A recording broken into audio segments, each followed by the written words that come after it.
Well, we invited Senator Thune in to see Axtell Park today and give him an idea of what type of programs we have here at Axtell Park, let him learn a little bit about the diversity in our school, and just kind of let him see how many different programs and unique things Axtell Park has going on. They work with their kid, and they usually go like K through 12, so they'll move from building to building as the kid progresses. Okay. And it's incredible Yeah, for our that is at-risk yeah. kids. They And do yeah. these guys, do people, do they volunteer for that? I mean, is that really? Yep. Okay. Yep. Well, that's a great way to It is. serve your community. Oh, it is. Hi, I'm John. Alana Mancata. Alana, how do you do? Nice to meet you. Me too. Yeah. We wanted Try to, meeting Apple. we wanted to catch That's a all little right. bit of your class, but we missed them. You missed them. You just missed them. That's a bummer. Well, So come is back this next class English if you like. language? This is science, Okay. and I teach science to our immersion students. Oh, you do? Okay, Mhm. great. Yep, they've been in this country less than 2 years. Yeah. So we're trying to teach them English while grade level content standards. The whole goal, though, for middle school, you know, depending on when they come, but, you know, if they come to us in 6th grade as new, our goal is to get them in general ed by the time they're in high school. So, you know, all those doors are open for them, so they can take general, you know, classes or regular ed, so they can take, you know, classes that will provide them an opportunity to have a 4-year university experience. Not that all will do that, but to give them that opportunity. This is our the beautiful library here? library. Yeah, it is It's truly the heart of the building. Yeah. Um, You can see the I love just- the, yeah. Yeah, decorations and all just that too. have an incredible librarian. We have a clerical that assists her, and you know, we have a lot of technology that kids can access, along with books and a full database that they can access, and it is very well used. Senator Thune is here visiting the school today. Well, it's nice to meet you all. You guys take pictures shaking the pen and Thank you for letting us stop by, guys. What are you studying right now? What are we studying? The war. Which war? What's that? Okay, yeah, I remember that one. Yeah. Back there, I had studied all that stuff many, many years ago too. Well, it's just a great opportunity for me to see what's happening here in terms of educating our young people in Sioux Falls. And Axtell Park is a school where you get a good appreciation for the face of Sioux Falls. A very diverse student population. Some challenges, obviously, but also some great opportunities. And what you're most impressed by is just the dedication of the people who are here teaching. It's wonderful teachers who are passionate about what they're doing and really want to have an impact and serve a purpose with their lives. And so you get a chance to experience that and feel that when you walk into some of these classrooms. And just for me too, to better understanding of you know, when we're representing the state of South Dakota, particularly with regard to education issues, being able to put a face on that and personalize it is really important. So they spend probably 1/3 of their time in there with the headphones and working on the software, and then they also have some books, and it's all geared to their level of literacy, so it's extremely personalized. Good. Very, very, very powerful. And we have 52% minority, 48% white.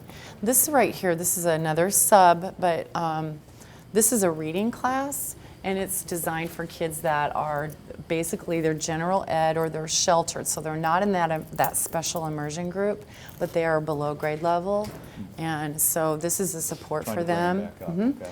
And again, very powerful program. Really helps the kids. And again, our goal is to get them on grade level by the time they're a high school kid, by the Okay. time they're a freshman.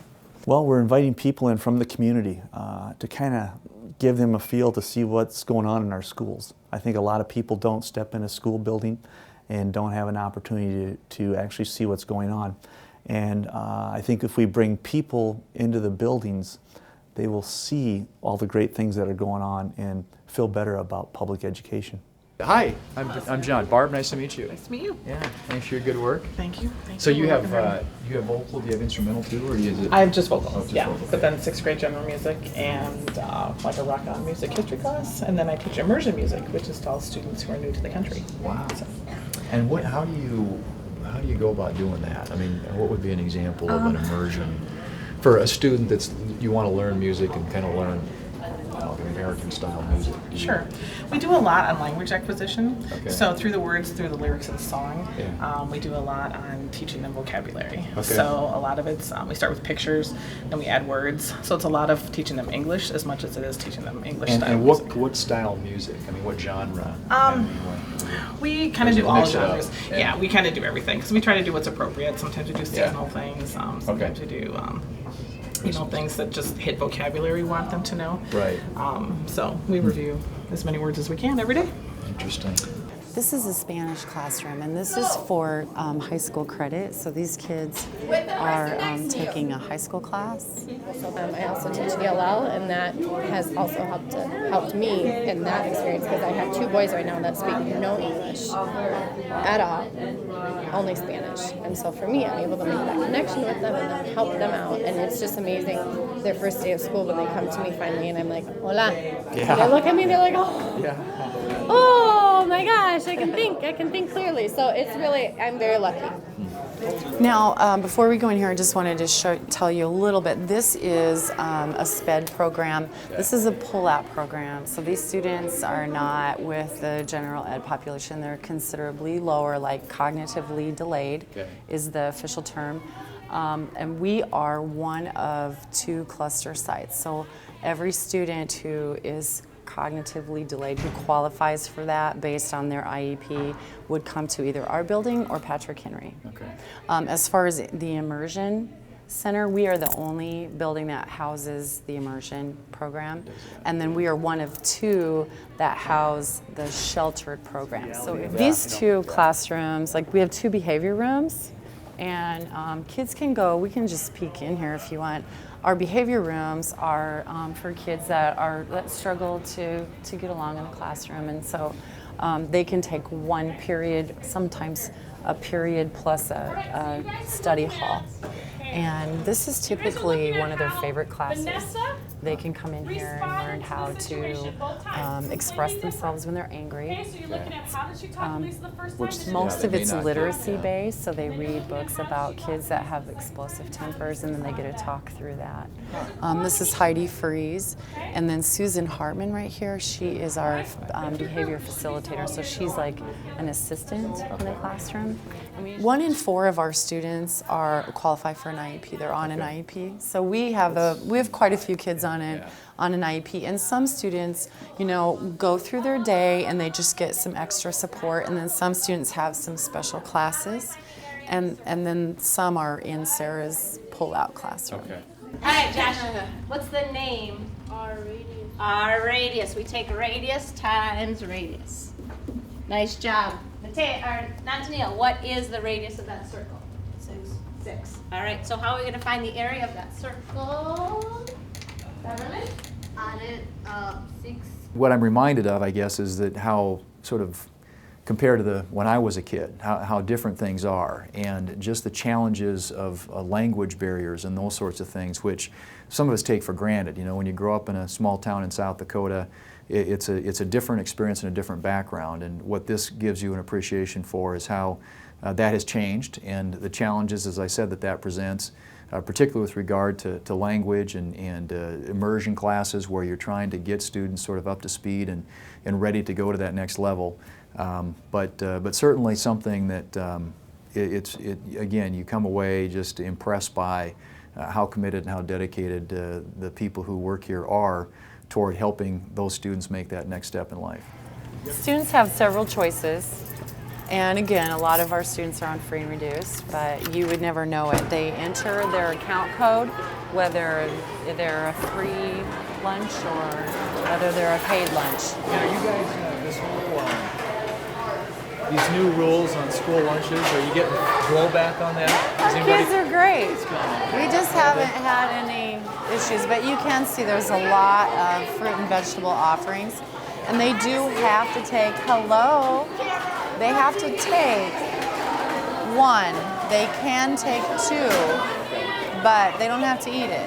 Well, Axtell Park, like I said, is very unique, and this is my first year at Axtell Park, and I've only been here about 2 months, but in my time that I've been here, I've just been so impressed with everything that goes on here with the different programming. We have the cluster program, we have the immersion program, which is part of our school here for English language learners.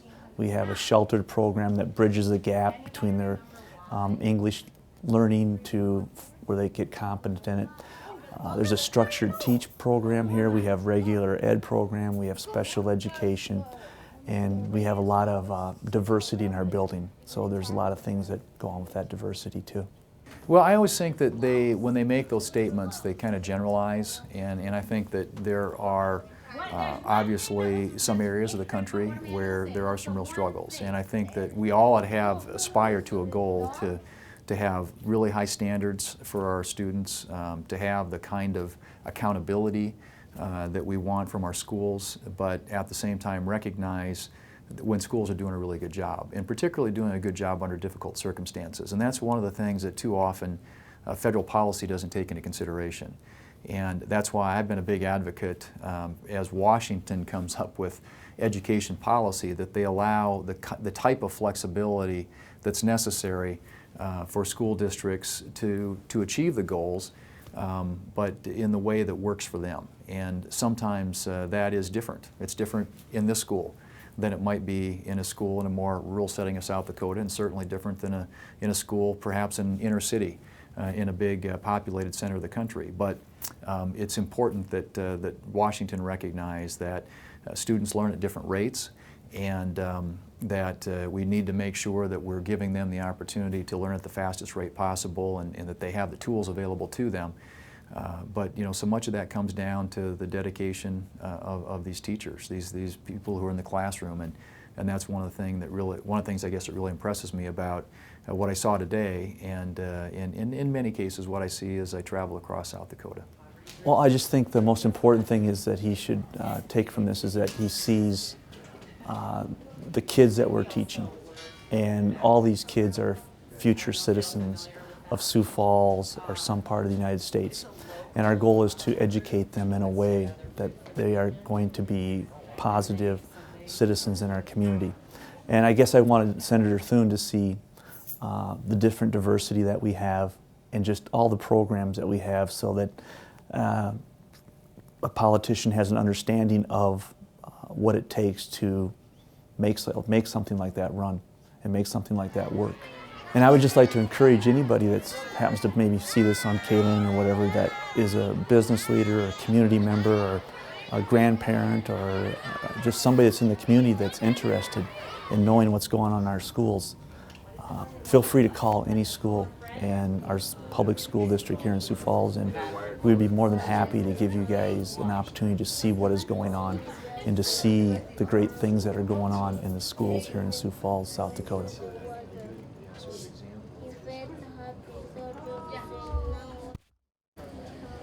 It really